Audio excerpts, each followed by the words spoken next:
Tagore school बावड़ी की online class में आप सभी का फिर से स्वागत है। सभी स्टूडेंट्स को गुड मॉर्निंग। पीछे जो क्लास है उसमें हम जो खरपतवार है उसके बारे में अध्ययन कर रहे थे। उससे पीछे जो सारी जो क्लासें हो गई है उसमें हमने जो है इस चैप्टर में हम कृषि जो पद्धतियां है उसमें हमने 1 नंबर जो मिट्टी तैयार करना वो पढ़ लिया। उसके बाद में बुआई है वो प्रक्रिया पढ़ ली। उसके बाद में खाद व उर्वरक मिलाना हो गया, सिंचाई हो गई।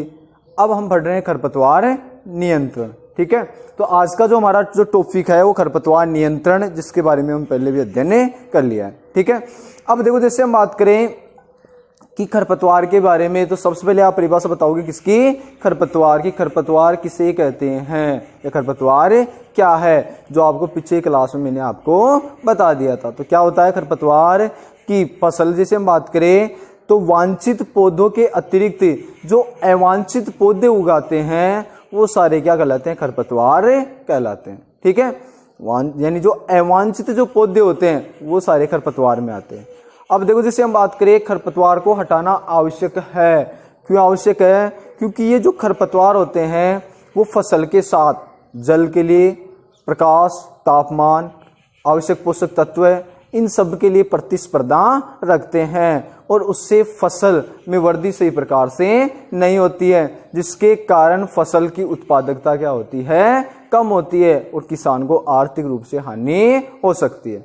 इसलिए खरपतवार को हटाना बहुत ही आवश्यक होता है। इसको हटाने के लिए एक चीज का ध्यान रखना बहुत ही आवश्यक होता है कि इनको बीज जो बनने से पहले या पुष्पन की क्रिया से पहले ही खरपतवार को हटा देना चाहिए। पुष्पन की प्रक्रिया से पहले या बीज बनने से पहले खरपतवार को हटा देना चाहिए। अब देखो जैसे हम बात करें खरपतवार को या तो क्या कर सकते हैं? हम उखाड़ कर अलग कर सकते हैं, या जमीन के पास से काट कर क्या किया जा सकता है? अलग किया जा सकता है। या फिर हम फसल उगाते हैं उससे पहले उसको जुताई करके कि खरपतवार को हटाया जा सकता है। ठीक है, अब देखो जैसे हम बात करें इतना हमने कल अध्ययन कर लिया था। आज हम अध्ययन करेंगे कि खरपतवार के लिए कुछ रसायनों का उपयोग भी किया जाता है और उन रसायनों को क्या कहा जाता है? खरपतवारनाशी कहा जाता है। क्या कहा जाता है? खरपतवारनाशी। अभी लिखना नहीं है कुछ भी, यानी खरपतवार को हटाने के लिए कुछ रसायनों का उपयोग किया जाता है। ठीक है ना, जिससे खरपतवार को हटाया जा सकता है या उनका नियंत्रण किया जा सकता है। उन्हें क्या कहा जाता है? खरपतवारनाशी कहा जाता है। इसके एग्जाम्पल की यदि हम बात करें तो इसका बढ़िया एग्जाम्पल क्या है? 2,4-D। और इसका पूरा नाम आप बताओगे। कल मैंने आपको बताया था 2-3 बार कि 2,4-D का पूरा नाम क्या होता है? क्या होता है 2,4-D का पूरा नाम? तो मेरे साथ बोलोगे अब, 2,4-डाइक्लोरोफिनॉक्सी एसिटिक एसिड। 2,4-डाइक्लोरोफिनॉक्सी एसिटिक एसिड, ये किसका नाम होता है? 2,4-D का पूरा नाम होता है। ठीक है, इसका छिड़काव किया जाता है। अब देखो जैसे इसका छिड़काव करते हैं उस स्थिति में खरपतवार तो नष्ट हो जाते हैं, लेकिन फसल पर किसी प्रकार का प्रभाव नहीं पड़ता है।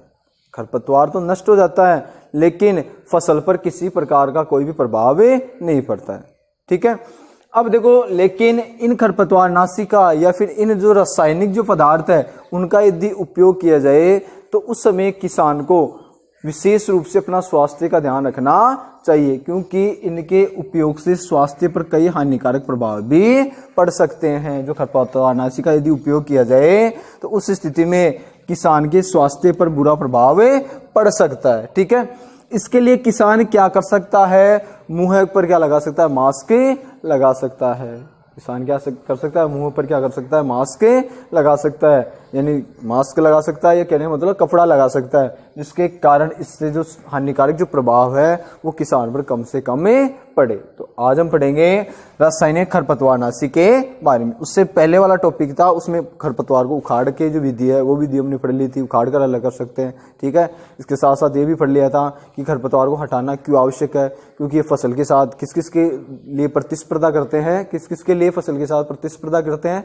आप बताओगे किसके लिए? एक तो पानी के लिए, फिर प्रकाश, फिर खनिज तत्व। ठीक है, इन सब के लिए क्या करता है? प्रतिस्पर्धा करते हैं। ठीक है, अब देखो जैसे हम बात करें उसके बाद में हम लाइन चेंज करके लिखेंगे। तो लाइन चेंज करके लिख लो कि रसायनों के उपयोग से भी खरपतवार का नियंत्रण किया जाता है। लाइन चेंज करके हम लिखेंगे कि रसायन के उपयोग से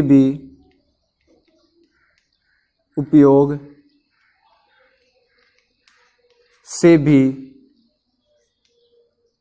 खरपतवार का नियंत्रण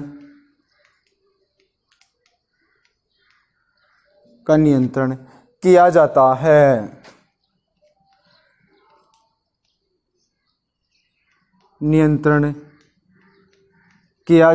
है। जिन्हें क्या बोलते हैं? खरपतवार नाशी। जिन्हें क्या कहा जाता है? खरपतवार नाशी कहते हैं। आगे लिखेंगे जिन्हें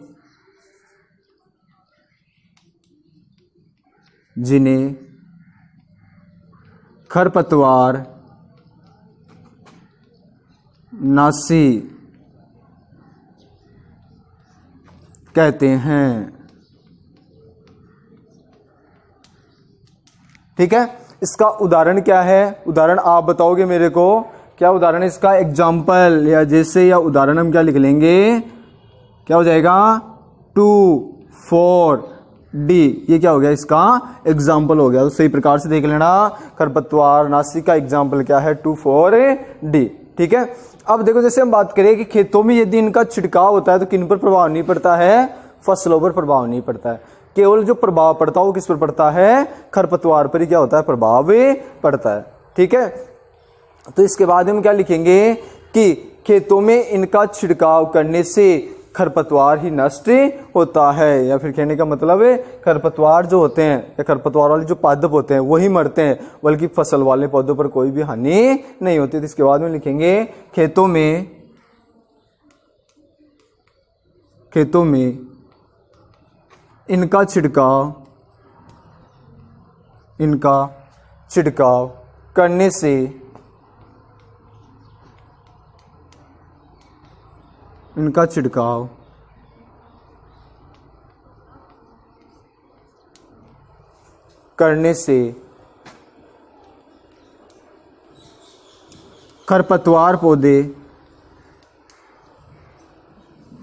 खरपतवार पौधे मर जाते हैं। लेकिन किस पर प्रभाव नहीं पड़ता है? फसल पर, या फसल को कोई हानि नहीं होती है। लेकिन फसल को कोई हानि नहीं होती है। लेकिन फसल को कोई हानि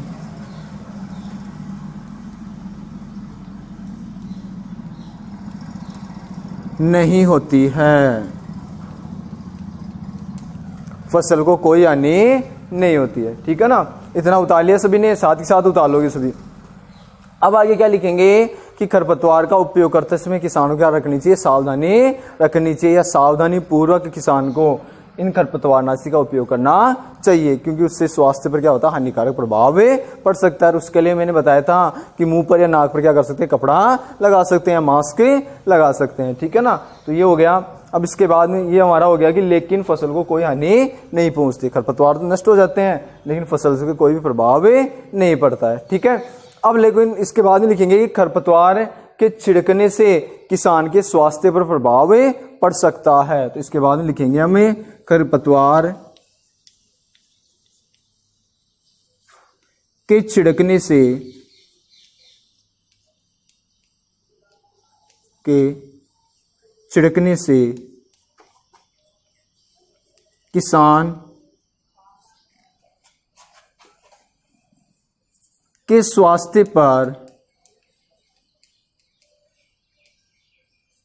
के स्वास्थ्य पर क्या हो सकता है?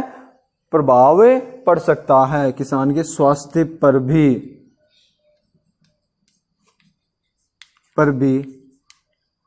प्रभाव पड़ सकता है। ठीक है, यानी हानिकारक प्रभाव क्या हो सकता है, किसान के स्वास्थ्य पर पड़ सकता है, कुछ ना कुछ साइड इफेक्ट हो सकता है इसे। इसलिए इनका छिड़काव करते समय क्या रखना चाहिए, सावधानी पूर्वक इनका उपयोग करना चाहिए। अतः आगे क्या लिखेंगे, अतः इन रसायनों का उपयोग सावधानी पूर्वक करना चाहिए। आगे हम लिखेंगे अतः इन रसायनों का उपयोग, इन रसायनों का उपयोग कैसा करना चाहिए, सावधानी पूर्वक करना चाहिए, सावधानी पूर्वक करना चाहिए।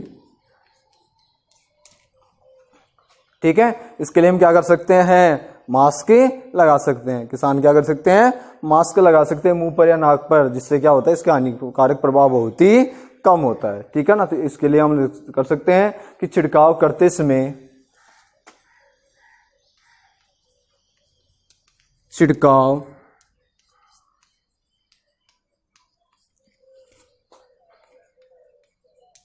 करते समय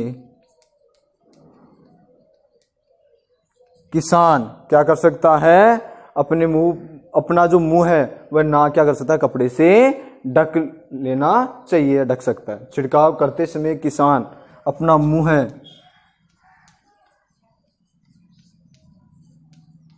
अपना मुंह है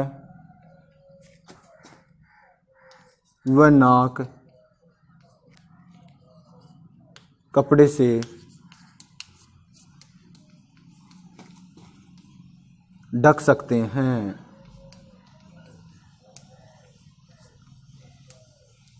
ठीक है, ये हो गया किसके बारे में, खरपतवार के बारे में। यदि खरपतवार के बारे में आ जाए तो ये खरपतवार नाशी की तो अलग परिभाषा हो गई। इसके अतिरिक्त जैसे मान लो और जैसा कुछ आ जाए खरपतवार के बारे में, तो हम लिख सकते हैं कि उसको छिड़काव करते समय कौन कौन सी सावधानी रखनी चाहिए। ऐसे जाए खरपतवार क्या है तो वो परिभाषा दे देंगे कि जो अवांछित पौधे होते हैं वो सारे क्या कहलाते हैं, खरपतवार कहलाते हैं। ठीक है, इसके अतिरिक्त यदि ऐसा आ जाए कि खरपतवार नाशी क्या है तो हम ये लिख देंगे खरपतवार का नियंत्रण करने के लिए जिन रसायनों का उपयोग किया जाता है उन्हें खरपतवारनाशी कहा जाता है। एग्जाम्पल की बात करें तो क्या आ जाएगा, 2,4-D।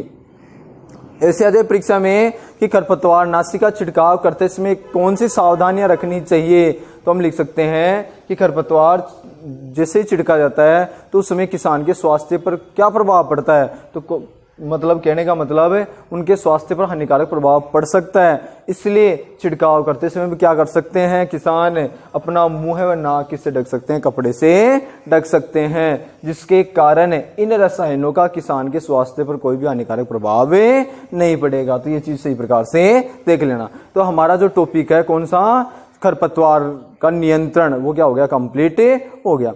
इसके बाद में जो अगला जो टॉपिक पढ़ेंगे वो पढ़ेंगे कटाई, जो ये टॉपिक पढ़ेंगे अगली क्लास में। ठीक है ना, जो कटाई जो टॉपिक है वो हम पढ़ेंगे अगली क्लास में कि कटाई क्या है। तो मैं थोड़ा सा बता देता हूं कि फसल पक जाने के बाद उसे काटना ही क्या कहलाता है, कटाई कहलाता है। कटाई यानी काटना, कब काटना, जब फसल क्या हो जाए, पक कर तैयार हो जाए, उसके बाद में ही फसल को काटना क्या कहलाता है, कटाई कहलाता है। ठीक है, तो ये पढ़ेंगे हम कल अगली क्लास में।